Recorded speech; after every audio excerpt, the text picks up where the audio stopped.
Sup, guys? It's Toad back with you as usual. As I always say, it's January 3rd, 2-1 yesterday. Both college basketball players got there. College basketball, a little bit of a minefield yesterday. Some of my leans were right, some of them were not right, but my top two plays, the plays that I actually made, were my top two college basketball sides there. The games that I actually did play, both won. Oakland, pretty easy win on Oakland, and then Illinois State outright win as an underdog as well. They were, I think, winning the whole game, so really no sweat on either of those. And then the Clippers, that was an interesting situation, man, because I had mentioned in the morning I hadn't played it yet. And then I started looking into it, and I'm like, oh, crap. All of a sudden, James Harden is listed on the injury report. I'm like, okay, well, let's think about this because I like the spot.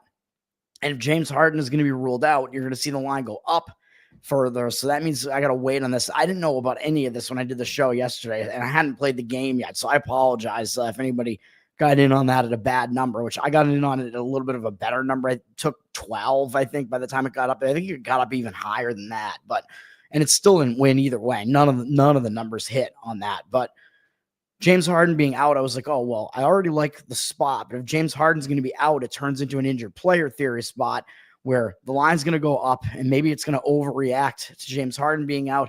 And it's a good spot anyway, I think, to play the Clippers. And if Harden's going to be out that first game that he's out, injured player spot, they're going to like step up their game a little bit and play better in his absence. So that's what I was banking on. And it looked good for more than a half. I mean, they were winning up into the second half, and then they had a horrible, horrible third quarter. And then basically it was pretty much doomed after that. But so I apologize for that one. But 2-1 yesterday, winning day. Should have been 2-0. I should have just stayed off of that one. Got to be selective, baby. We're up on the year so far, 2 days in. So slight win so far. Let's get into today, man. We got the usual sports are being played. We have one of those kind of shorter Friday college basketball cards. Looking at Akron, Bowling Green, I had somewhat of a lean to taking the points with Bowling Green in this one. Akron's coming off a pretty big game, really, where they went on the road to Princeton as 5.5-point underdogs, and they played them close, and they actually blew the game, I'm pretty sure. Akron, was winning the whole game. Akron was winning by double digits late in this game, and somehow Princeton came all the way back and won on a three-pointer at the buzzer, I think. Just kind of a devastating loss for Akron, really. I mean, Princeton, not a bad team, really. You have them on the ropes on the road like that.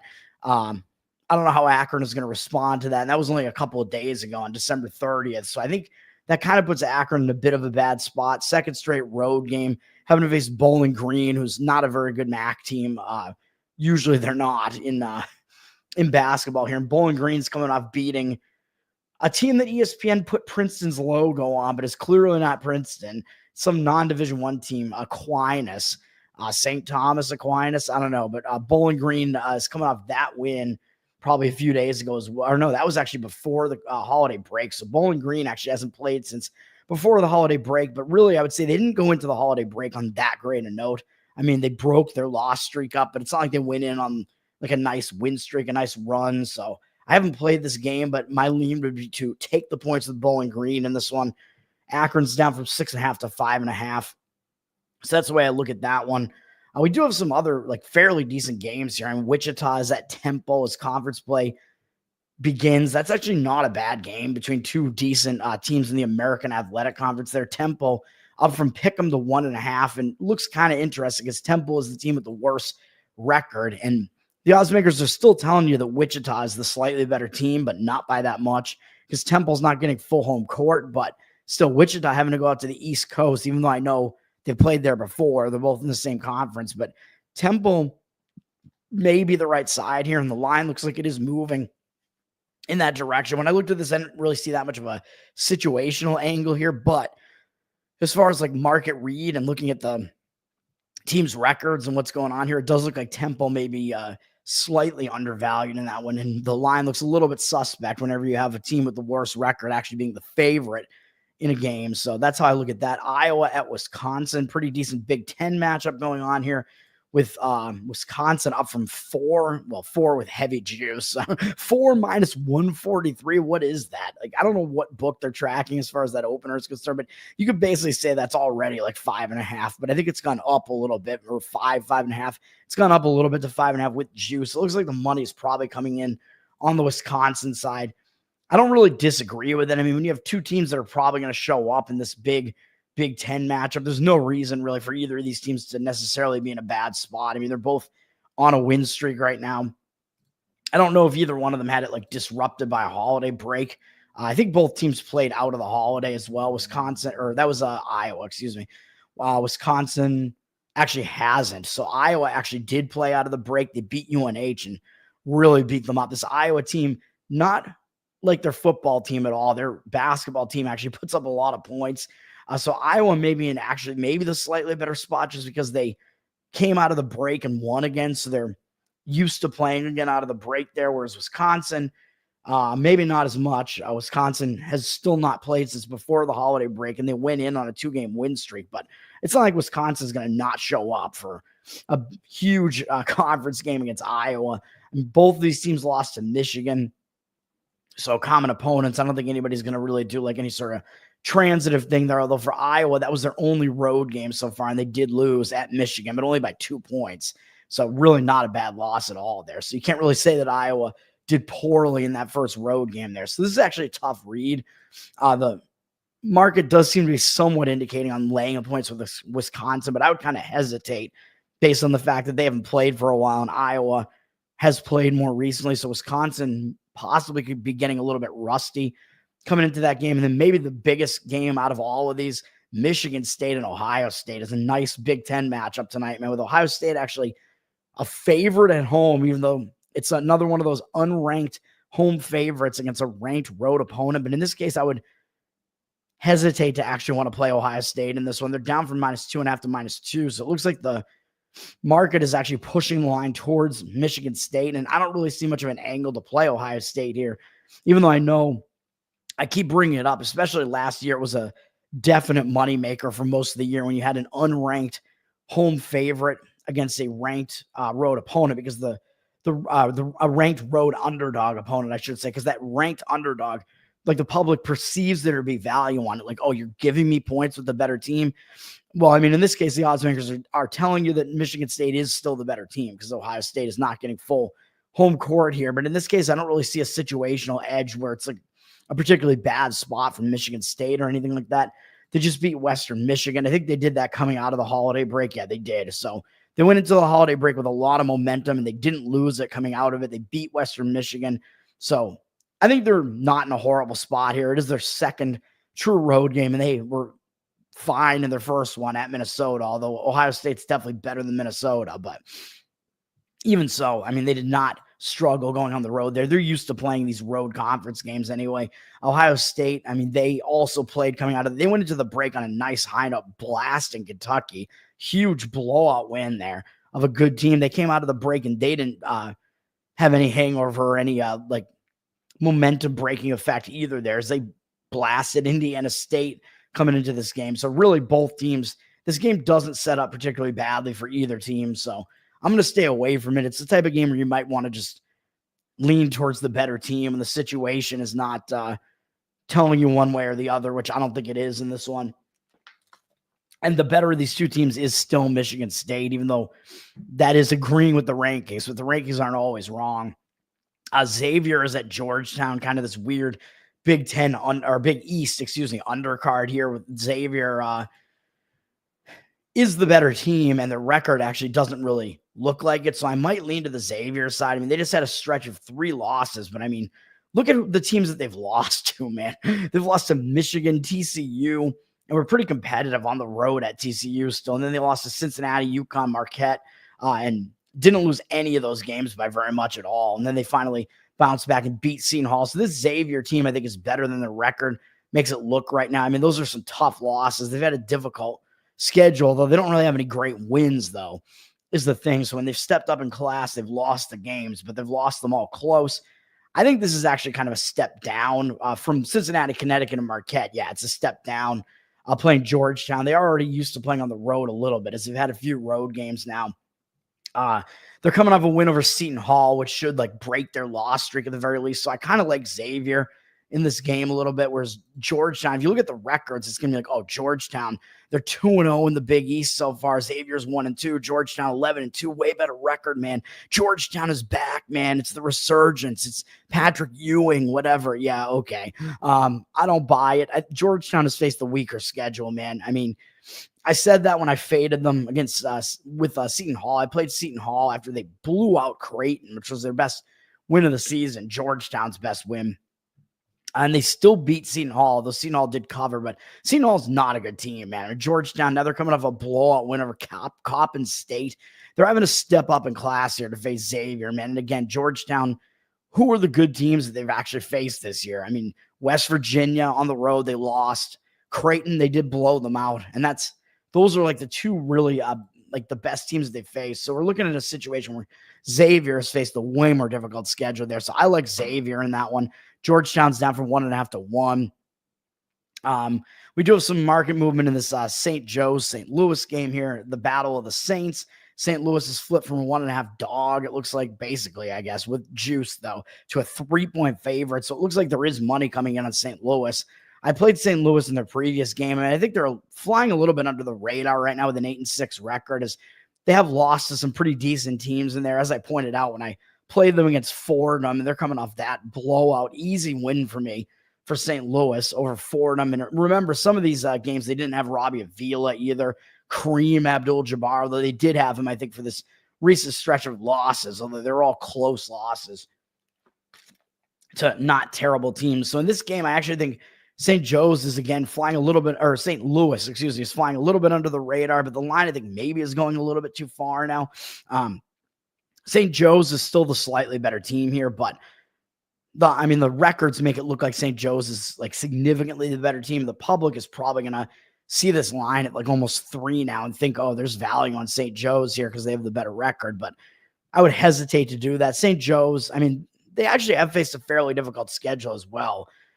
Playing pretty competitively against Texas, beating Texas Tech, beating Villanova, although we know Villanova's down a little bit, and they always get up for that game, St. Joe's does, to face like their in-city big brother there. They lost to Princeton, Charleston, no shame in that, so I'll stay away from that game. St. Joe's is not really that bad a team either, and the line is probably going a little too far on the St. Louis side. And then we do have Creighton Marquette, another Big East game here where Marquette's ranked 8th in the country, and I don't think they're really being ranked that inappropriately. I think they are one of the top probably 10 or so teams in the nation. I don't know where KenPom has them right now, although probably it's about there. Creighton is coming off a nice win over St. John's, in a weird low-scoring game against St. John's, and now they have to travel up to Milwaukee, Wisconsin, I believe, wherever Marquette is, so they do have to travel up there. But again, they're kind of used to it now because they're in the same conference. But I just think Marquette is a significantly better team. Creighton, I think, has taken a little bit of a step down from those tournament teams they had the last couple of years as they've lost Shireman. I don't know if they've lost any of their other guys. They still have Cockbrenner and Ashworth there. But even so, I think Creighton is a step down from what they were. So Marquette may be the right side in this game. Creighton, again, coming off a pretty nice win over St. John's. So it's like, will they run out of steam a little bit, having to go up to Marquette? Who knows? Marquette's been playing well, but again, I think they're like appropriately ranked here.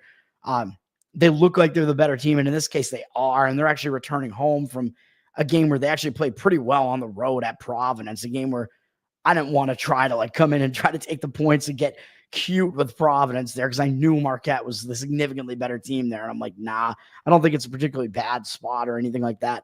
So they're coming off that. I don't think this is a bad spot either for Marquette coming home from that. They're going to be focused with Creighton coming into their place. Both teams are probably going to show up. So in a case like that, leaning towards the better team might make sense. Marquette's up from 8.5 to 9.5. So it's kind of the way that I look at that game. And then we do have Nevada, New Mexico, Mountain West game here. New Mexico up from 5 to 6, basically, both with juice. Mountain West, when in doubt, usually you want to look to the home team in these Mountain West games. Nevada coming off a pretty tough loss. I had them in this game against Utah State, and they fell short for me in that game. I thought it was a bounce back spot if they had a couple of kind of ugly losses, especially losing as a favorite to Wyoming. I expected them to bounce back here, and they did not. Now they have to go on the road to the pit to New Mexico. Not an easy place to play. New Mexico is just coming off a couple of easy wins. They got momentum right now. So I don't want to step in front of that train at the very least. Nevada's coming off the more difficult game there, maybe in a somewhat of a hangover spot, really. So slightly into New Mexico there. And then my one play today is in college basketball as well. And it's Iona -1.5 is the game I'm actually playing. This is one of those games very similar to Oakland last night. Iona up from 1.5 to 2 now. It looks like it may be moving towards them a little bit. This is a spot, man, where it's again, you're looking at these records and thinking, what is going on with this line? Marist 9-2 overall. They're 2-0 in the conference of the MAAC, and Iona 4-9 and 1-1 in conference. So, like, you're looking at this, the public's going to look at this and think, wait a minute. Not only is it just pick the winner, but it's you're giving me like a 1.5 points with Marist. Like, what is going on here? So it looks way too easy to take Marist. I mean, they look like the way better team with a way better record like this, even though Iona is the team that has the more name recognition in this conference here, as they've been one of the best teams in the conference for a long time. But I'm not sure that Iona isn't still one of the better teams in this conference. I think they just had a tough out-of-conference schedule, man, and Marist really did not. Marist has had a pretty easy schedule so far, man.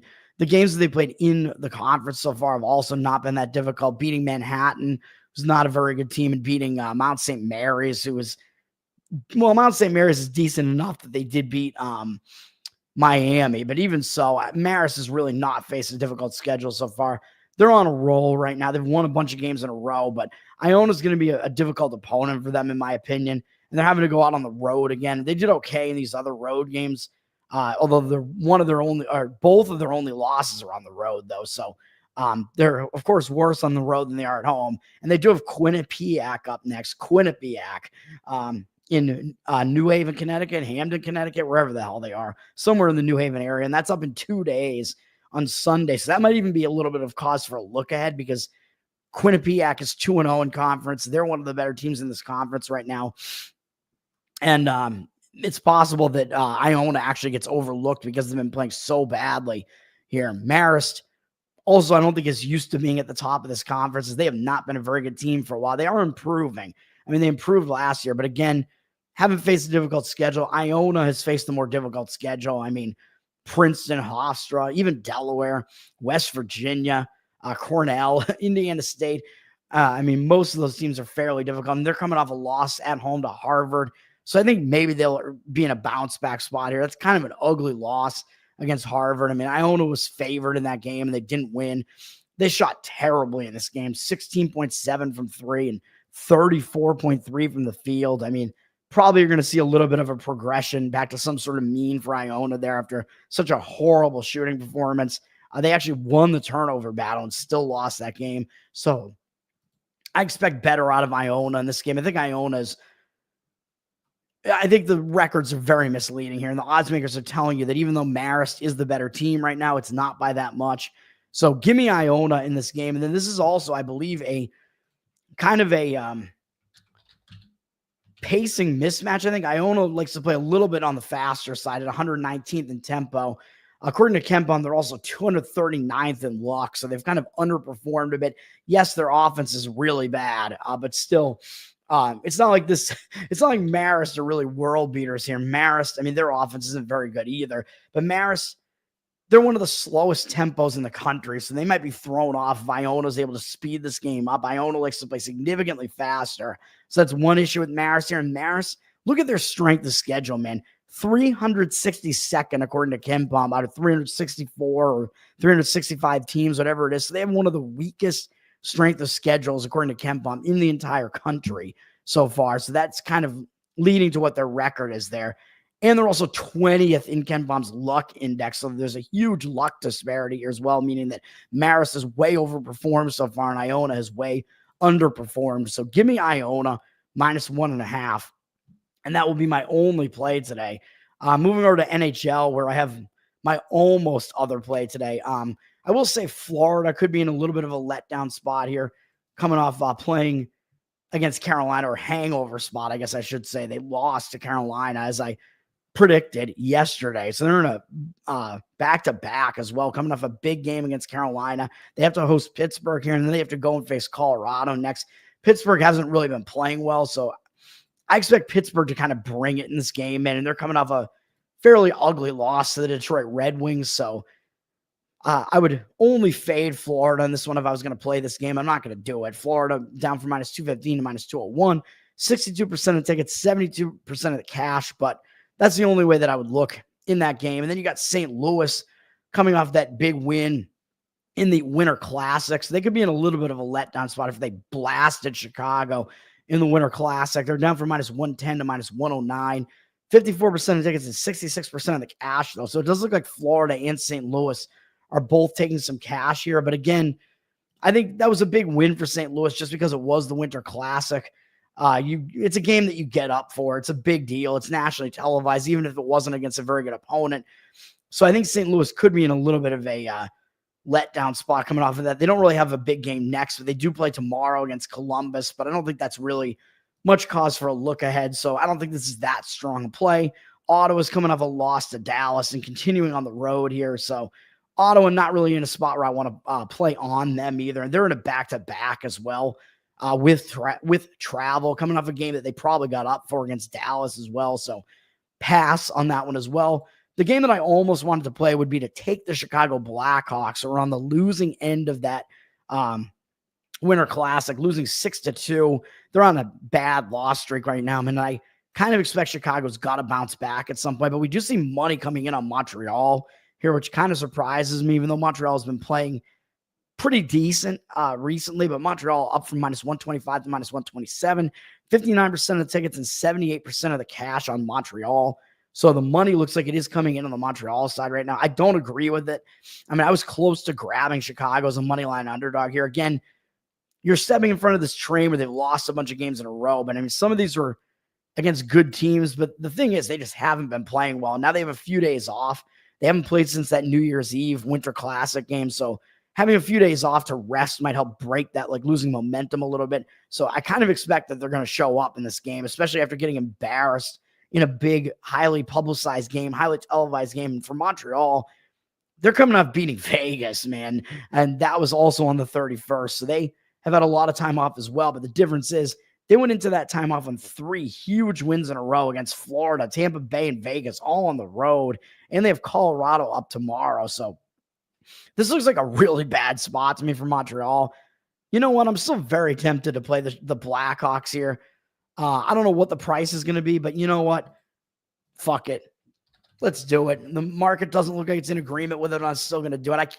Even though I did this yesterday on the Clippers, but I mean, this is where my handicapping leads me, man. We'll take the Blackhawks plus, I don't know, we'll call it 110 right now, but whatever the best money line is that you can, grab the Blackhawks in that game. I think it's a spot. It's a fade spot for Montreal. I mean, and it's a pretty big fade spot in my opinion for Montreal there. So, and it's got to be a spot where Chicago's got to come out and play a little bit better. And then you got Edmonton, Anaheim. This is actually a revenge spot for Edmonton. So that would be the only way I'd look here. But Edmonton's up from minus 400 to minus 415. One of the biggest favorites you'll ever see in hockey. 57% of the tickets and only 53% of the cash on Edmonton. But Edmonton just lost at Anaheim a few games ago, or a couple of games ago. Yeah, and they're coming off a win over Utah. To me, I would look for Edmonton to try to get revenge here because they did just lose to Anaheim. So they probably will not they'll probably at least take Anaheim somewhat seriously because Anaheim just beat them. And Anaheim, after beating them, beat the Devils and Winnipeg. So Anaheim's on this roll where they've won 3 games against significantly better teams than they are, including Winnipeg in overtime yesterday. So this looks like a pretty bad spot for Anaheim, to be honest, even though they're going to get up to play Edmonton again. But at some point, that Anaheim team has got to run out of steam. And it's a situation where Edmonton probably will actually take them seriously because they did just lose to them. So that is a situation where I think Edmonton is probably the correct side there. And that's how I'll run down the hockey slate there. Look at NBA here. I mean, it's Friday, so you have a decent-sized NBA card, but I don't really love much of anything on this NBA card, to be honest, man. I mean, the Celtics are in a difficult back-to-back spot. I always talk about my Celtics, really. Down from 3.5 to 3, 84% of tickets on the Celtics, but 58% of the cash on the Rockets. I don't think it's a very good spot for the Celtics, man. I mean, they just went in and beat Minnesota yesterday in a tough game. Celtics had to come back in that game, I think, and got the win. Tough game, tough opponent. Now they're playing a back-to-back, even though Houston is probably still going to draw their focus because this is the Celtics' former coach, Udoka. So he knows how these players play, though. So he's going to have like the inside scoop on how to play against the Celtics, though. But of course, that was the case last year as well.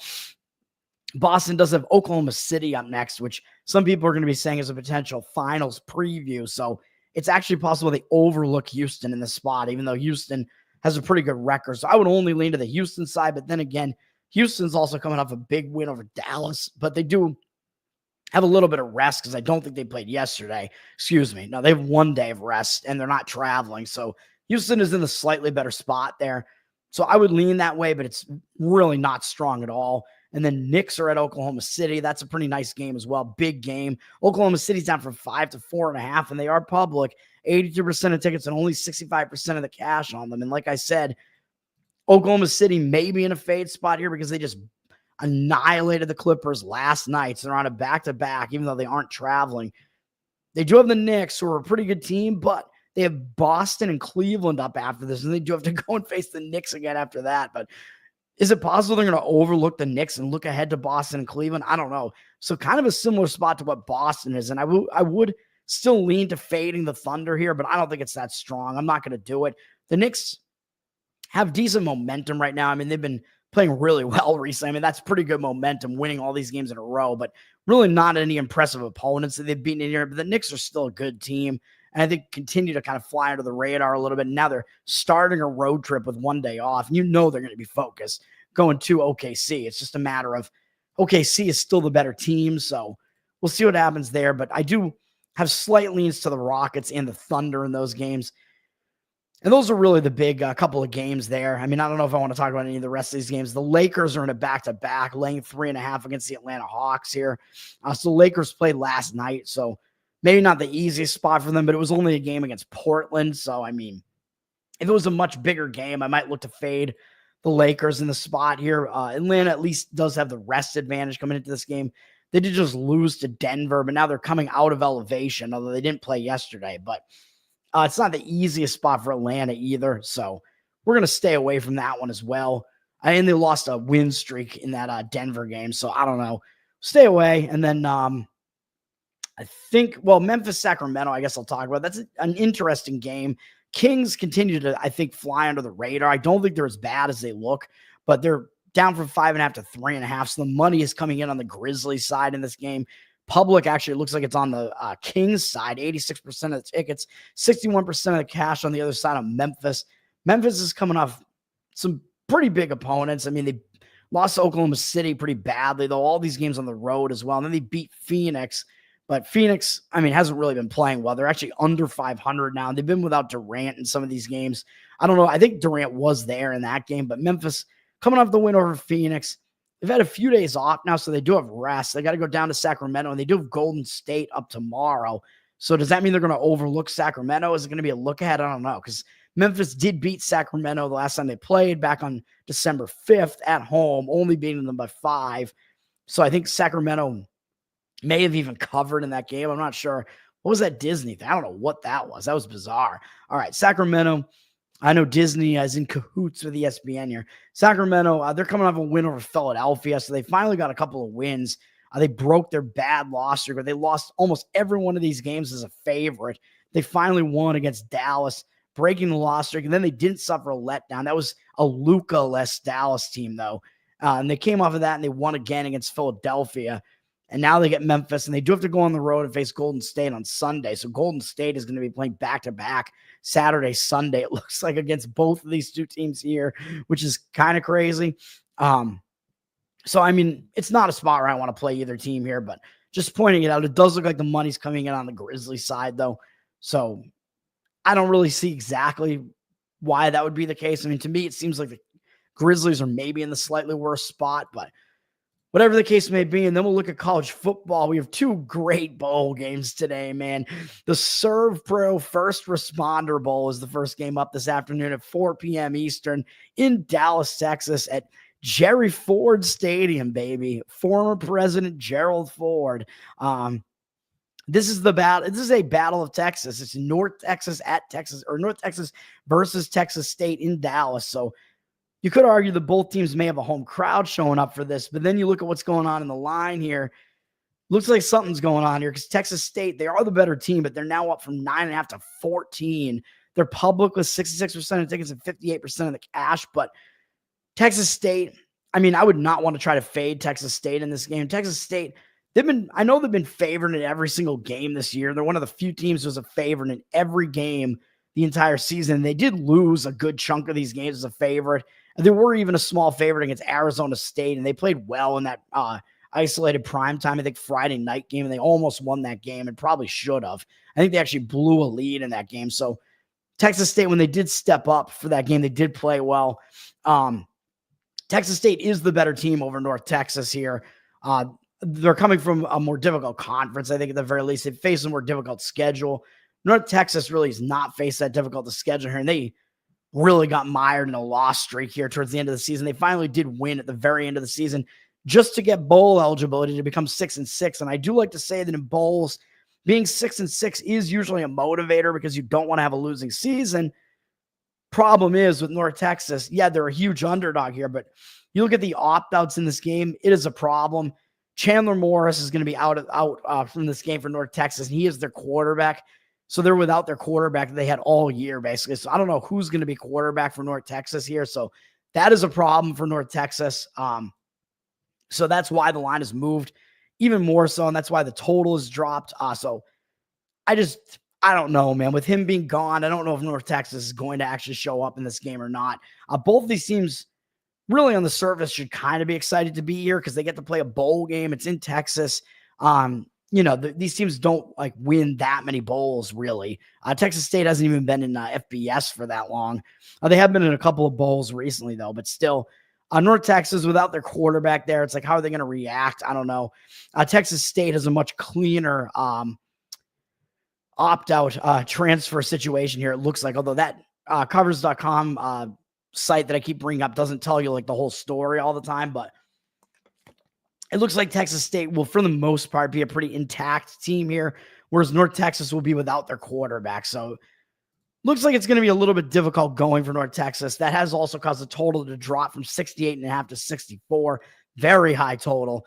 76% of tickets and only 51% of the cash on the over. But I think North Texas does still play a very fast-paced style usually. In Texas State, they score a lot and they don't play very good defense. So this matchup does on the surface look like it has the makings of an over. But with North Texas's quarterback not being there, I'm not totally sure that that's what I would want to do. With the line being up to 2 touchdowns, I don't want to touch the side here either. Because I think Texas State, I mean, they are the better team, and they're the team that looks like they're going to show up in this game more so than North Texas. But I'm not laying 2 touchdowns on this, so we'll pass on that one. And then, of course, the other game up today, it's finally time, baby.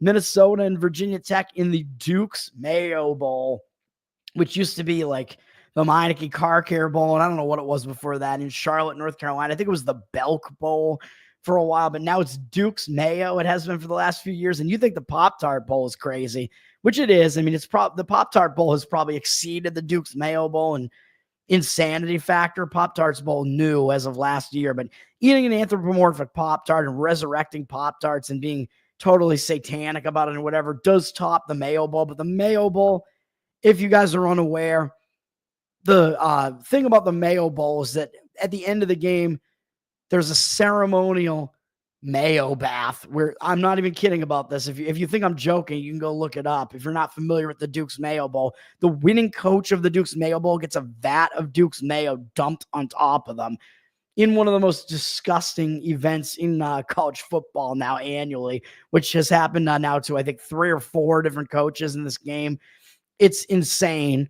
So in a way, it almost seems like it's a disincentive. It's like, why would the coach want to win if they're going to have to take a mayo bath? But then again, these players still want to show up. Like, you've seen it in the few times this game has been played, the teams still try to win this game. I think the players actually might even get a little bit more motivated because they want to see their coach take the mayo bath because it's hilarious to them. So this is Minnesota and Virginia Tech. This line has gone up as well pretty significantly from Minnesota 5.5 all the way up to 10. Public coming in on Minnesota, 68% of tickets, 56% of cash. Total actually way down from 43 to 42 and have a very low total. 79% of the tickets and only 71% of the cash on the over. I mean, Minnesota does play a lot of ugly, low-scoring games. I mean, they actually play decent defense. So Minnesota, you're looking at the team with the better defense here. I would say Virginia Tech actually would have the better offense, but the problem is in this game, the quarterback for Virginia Tech, Drones, is out for this game with an injury. So transfer portal, there's not a huge situation for either team coming into this game, I wouldn't say, but Drones being out is kind of a huge miss for Virginia Tech, although they have been without him for a few weeks now. So they are used to playing without him. So at least there's that. It's not like he's all of a sudden gone, but he played most of the year for them. So he's only missed 3 games for them. So it looks like William Watson III is probably going to be their quarterback in this game. And he has played a couple of games now and won their last game against Virginia. So Virginia Tech did win their last game just to get bowl eligibility to get into this game. So on the one hand, it actually makes you think Virginia Tech wants to win this game. Although the odds makers are at least telling you that Minnesota's the significantly better team, especially with Drones out. So I don't know if Drones being out is the whole reason why that line has moved like that. Like, I don't know if it was expected he was going to be back or what, but I believe he won't be playing. I believe it'll be Watson, but Watson at least has a little bit of experience. And again, you have the 6-6 motivator here at the very least for Virginia Tech, wanting to actually finish the season with a winning season, which again, that's not a motivator on the sides of Minnesota and Texas State in these 2 games, because I believe both of those teams are 7-5, but Minnesota is the better team here, as the odds makers are telling you that is the case. Maybe a little bit of a weird location for them to go to Charlotte, whereas Virginia Tech is obviously much closer. So Virginia Tech probably is going to have more fan support in this game, I would imagine. They have a pretty decent fan base, and if they don't have to travel that far, it seems like they're probably going to have the fan base in this game. So again, not a game I'm going to touch at all. I will not be touching the Duke's Mayo.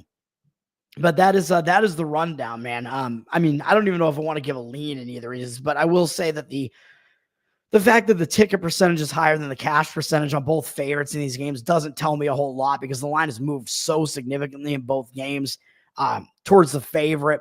Like, it seems like the favorite should win both of those games, but I'm not going to touch either one as we get down to the end of bowl schedule here. And it's kind of a weird scheduling dynamic now, where you have more of these, like, these bowl games used to be played before like the January 6th, like huge bowls and whatever. Now you have more of these bowls being played after those games. So even though these games are on ESPN, it almost seems like less attention is going to be paid to these bowls now, just because some of the big games have already been played. Although I know some of the bigger games still haven't been played yet. You still got the semifinals and the final to be played, but we'll see what winds up happening here, man. So that is the breakdown. Thanks for hanging out, guys, for the 2 of you who have been hanging out here. I know I stopped going to the Tower Game channel just to avoid clutter there, because people were getting really pissed off. Although on the one hand, screw them. But thanks, guys, for hanging out. Feel free to drop some comments in the chat, man, for my regulars. Hopefully my regulars are still going to find me on this channel if they're watching it on the Tower Game channel. Once again, my plays one more time are college basketball, Iona -1.5. Hockey, Chicago Blackhawks. I don't know what the line is on this, but some money line underdog price, +110 or so, whatever it might wind up being. It might go up a little bit, so you might get them at a decent underdog price if the line keeps moving on Montreal a little bit. That's going to do it for me. I'm Tower Gang Toad. You can follow me on Twitter, of course. Follow the Tower Gang Podcast, the most offensive, hilarious podcast ever to exist. Patreon.com/Tower Gang to throw some support our way, and you get bonus content, live pre-show, post-show. We had another fun episode this week on Wednesday, which is up on Rumble right now. And I think we do leave it up on YouTube for a little while as well. And I will be getting that on the Patreon feed shortly as well. So have a good one, everybody. And let's roll into the weekend here. And I will be back tonight. I believe I'll do an NFL show tonight. And with conference play, I believe, finally in full swing in college basketball, I might actually do my college basketball Saturday show tonight as well. It's going to be a lot if I do that, but we will see. So, and it is the final NFL full week as well. So I'll at least be back and do an NFL show tonight. That's going to do it, man. Have a good one, everybody, and peace.